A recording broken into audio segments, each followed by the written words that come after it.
Hi sa mga Nostronatics! Ayan! I'm kinda excited ngayon kasi masaya ako na nakabalik si ate sa akin.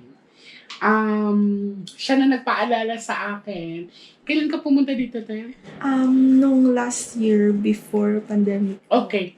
Pumunta pala siya sa akin sa old house ko last year daw before the pandemic. And meron siya magandang balitang sinabi sa akin na yung mga binasa ko or nakita ko sa cards before ay nangyari. So, ano nangyari, te? Yung 2 weeks after mo kong binasahan, mga ano yun December, last week ng December, mga after 2 weeks, na-meet ko yung guy na sabi mong from other country. Ay, okay. So, nung binasahan ko si ate mga 2 weeks, no? So, mga 2 weeks, no, nangyari yung sinabi ko sa kanya na mamimit niya yung ibang lahi. Ano pati. And sa work daw niya, okay ang workflow niya tsaka financial. Ngayon, bumalik si ate for a follow-up. Titingnan natin. Sana maganda. Pero I'm very happy, no? Sobrang bilis ng pangyayari kasi yung sinabi ko sa kanya is naganap na. So, ready ka na? Oh. Kailan nga birthday mo, ate? February 7, 1996. Are you excited?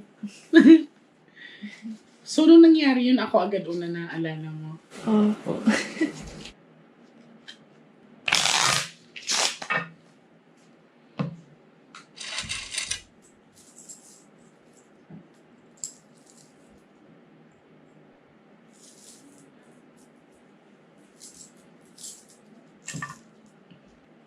I want you to pick one. Thank you. So, this is you.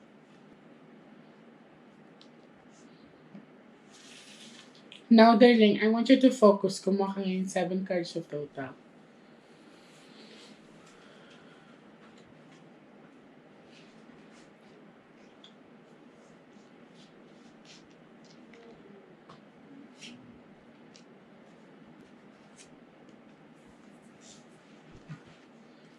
Okay, so this is you. Hey, up here. So, maganda ang card niya ito, no? She's Queen of Diamond. Pag may king dito siya na to. Okay?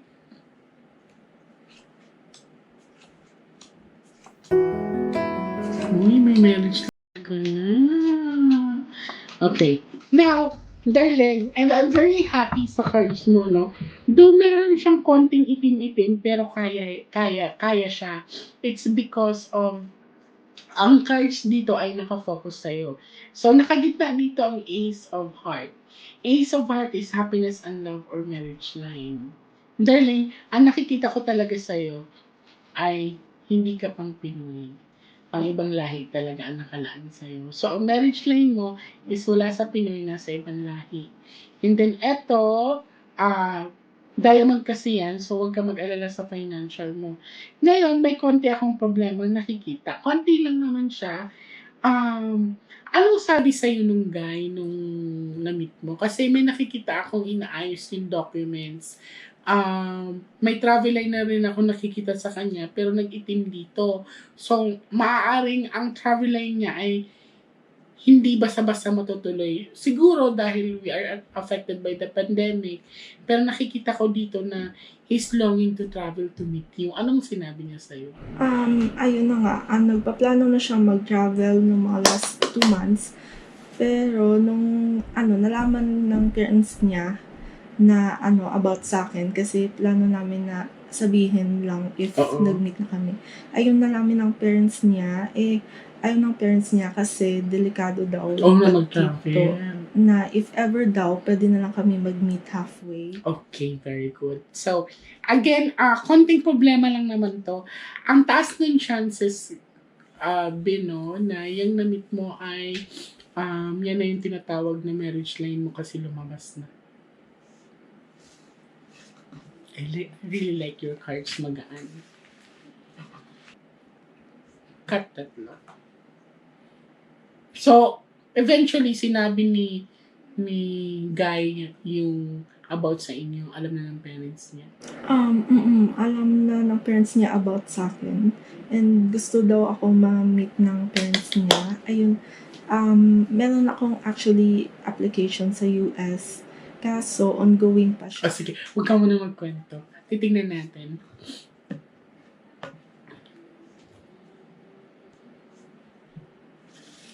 Now, darling, I want you to focus. Kumuha ka ngayon ng 9 cards of total. Lagay mo dito. Huwag ka magmadali, ah.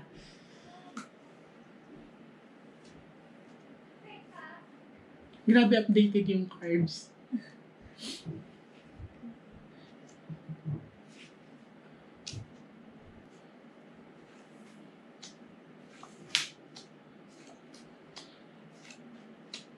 Ilang taon na yan, be?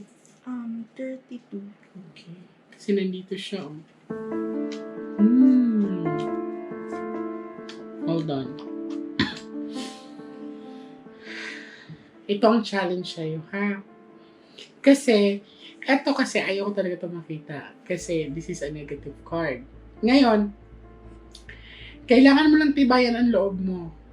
It's because of my challenge sa inyong dalawa. It's not only you, pati sa kanya. Kasi kung mapapansin mo, dalawa ang queen dyan. Okay? Tapos dalawa din ang jack dito. Sa travel line niya, bebe, medyo tagilid pa talaga na magkikita kayo this year. Kasi lumabas nga ito. Pero I can see right here na may marireceive siya magandang balita. Yan. This is a financial status kasi. Magtatagal kayo, kaya lang, ang iiwasan natin dito, sana hindi ka na mag-entertain ng iba, at saka sana hindi siya mag-entertain ng iba. So, ang advice ko sa'yo, kasi lumabas ng Ace of Heart kanina, constant communication, dapat. Siguro selosa ka pag kasi dito kasi number 3, so may fear. Lahat naman siguro tayo may fear na yung partner natin, or let us say yung magiging partner natin is may involved sa third party. So matakot ka kung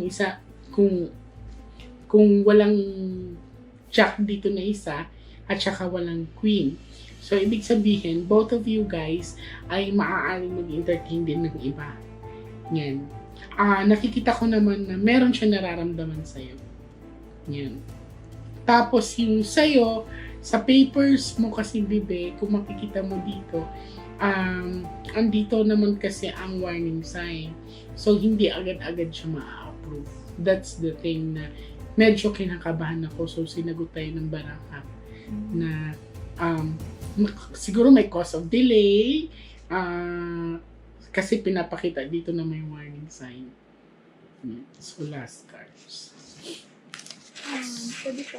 Question po ako. About dun sa pag-entertain ng iba kasi ayun, inisip ko nga baka meron siyang coworker na ganyan or like if siya na talaga yung marriage line doon. Tingnan natin. Kasi dito, may instances na hindi lang naman siya mag-entertain ng iba. Pati ikaw kasi, dalawa ang queen, dalawa ang jack. So, wag kang matakot, bebe. Basta as long as open yung communication ninyong dalawa. Okay, ang panghahawakan natin is lumabas ang Ace of Heart.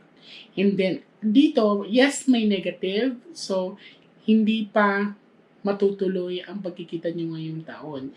Though, ang pinapakita ng card is meron siyang tinatawag na pagpaprocess na gusto kanya makita. Yan.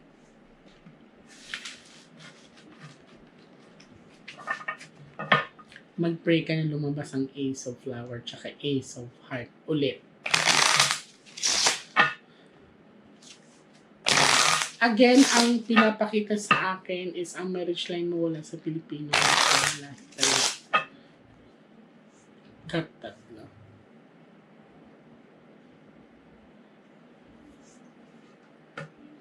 Kailan niya sinabi sa'yo na nagpa-process na ako para makita ka? Mga last, lang po, March, April, mga ganun. Di na yung buwan lang, ay last month lang. Opo. Tapos, ilang years na kayo? 1 year and 4 months. Why?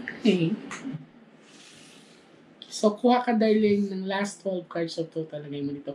Huwag ka magmadali Focus.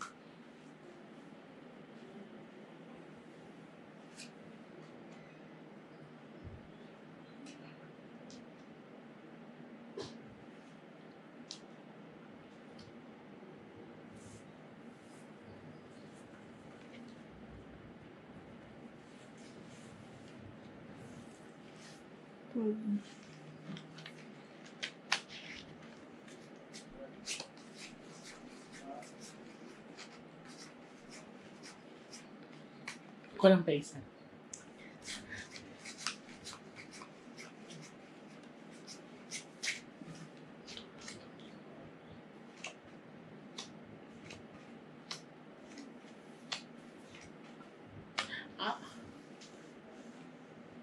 Nasaan yung tatay mo?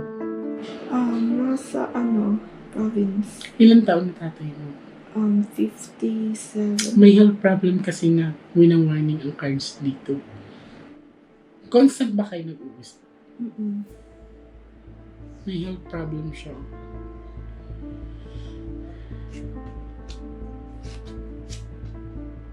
Okay. So, sinagot ka ulit ng cards. Dahil lang sinagot ka ng cards. So, yung guy na ini-entertain mo ngayon, nasa kanya yung marriage line mo. Ayan. Tapos, kamustahin mo yung tatay mo, and then please update me kasi hindi maganda nakikita ko sa tatay mo. May health problem siya. Hindi pa specific ang sinabi ng cards, pero meron siyang warning sign with the health kasi ito father mo. Yan. Tapos, eventually, nakuha mo ditong Ace of Diamond. Ace of Diamond is a success, no? So, ang pinapakita sa akin dito, may delay ang mga proseso ng papers mo, given na siguro kasi sa sitwasyon ngayon. Pero, nakikita ko yung success mo. Ang success mo ay wala dito sa atin. Kundi, ang success mo ay nasa ibang bansa. Yan. And then, meron ka pang tinatawag na change of career path. Ang pinapakita ng cards ay maaaring mag-aral ka pa or meron kang tinatawag na exploration sa sarili mo kasi naka 7 of diamond ka.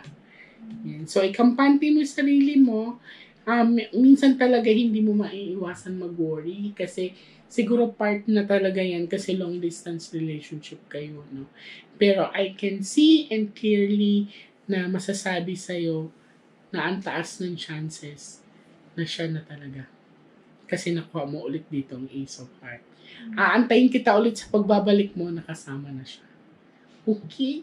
Ayan. Maraming salamat sa iyo, darling. And please, keep mo updated ako and then sa papa mo.